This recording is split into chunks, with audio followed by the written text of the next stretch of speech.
दिल्ली की राजगद्दी पर एक शासक बैठे थे एक दिन के लिए, जिसका नाम था निजाम भिश्ती।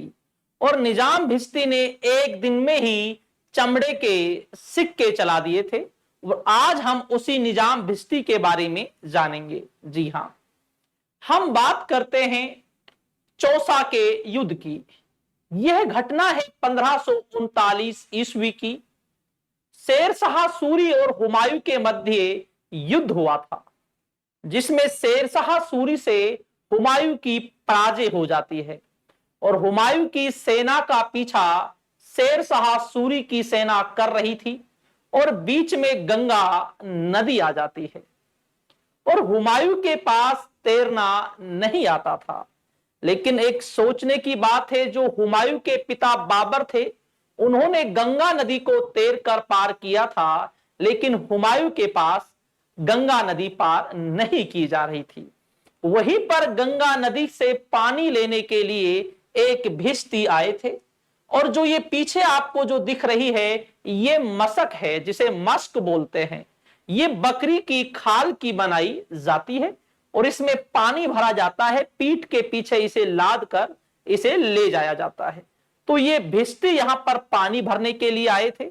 इन्होंने जब देखा हुमायूं को, तो हुमायूं ने इनसे सहायता मांगी और इन्होंने क्या किया, अपनी मशक में पानी भरकर उसकी सहायता से हुमायूं को गंगा नदी को पार कराया था। और उस समय हुमायूं ने वचन दिया था कि जिस दिन मैं भारत का बादशाह बन गया, उस दिन मैं तुम्हें एक दिन का बादशाह जरूर बनाऊंगा। इसके बाद फिर 1540 ईस्वी में कन्नौज का युद्ध होता है। उसमें हुमायूं की शेर शाह सूरी से पराजय हो जाती है और इसके बाद हुमायूं भारत छोड़कर ईरान चले जाते हैं। समय बीतता जाता है और फिर 23 जुलाई 1555 ईस्वी में हुमायूं दिल्ली की राजगद्दी पर बैठते हैं। और जैसे ही हुमायूं दिल्ली की राजगद्दी पर बैठते हैं, उसे याद आई निजाम भिश्ती की। और जो निजाम भिश्ती को जो वचन दिया था, वह वचन याद आया और फिर तलाश कराई कि निजाम भिश्ती अभी जीवित है या नहीं। और फिर निजाम भिश्ती का पता चला कि अभी ये जीवित है। इसे बुलाया गया और इसे एक दिन का बादशाह बनाया गया था। कुछ ग्रंथों में यह कहा गया है कि इसे 2.5 दिन का बादशाह बनाया गया था, लेकिन जैसा भी था, एक दिन का इसे बादशाह बनाया गया। अब जब बादशाह बन गए तो चलेगी बादशाह की, तो इसने एक दिन में ही चमड़े के सिक्के चलाए थे। जी हां, और हमें इससे यह प्रेरणा भी मिलती है, जो पहले जो शासक जो वचन देते थे, उस वचन का पालन भी किया करते थे।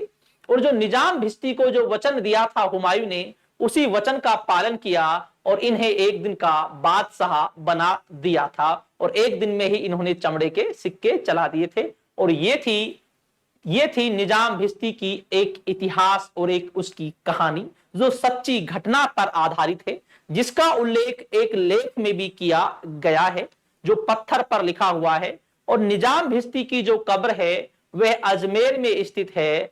जी हां, अजमेर में स्थित है, चिश्ती की दरगाह के पास, वहीं पर इसकी कब्र स्थित है, निजाम भिश्ती की भी। तो यह था निजाम भिश्ती का एक इतिहास।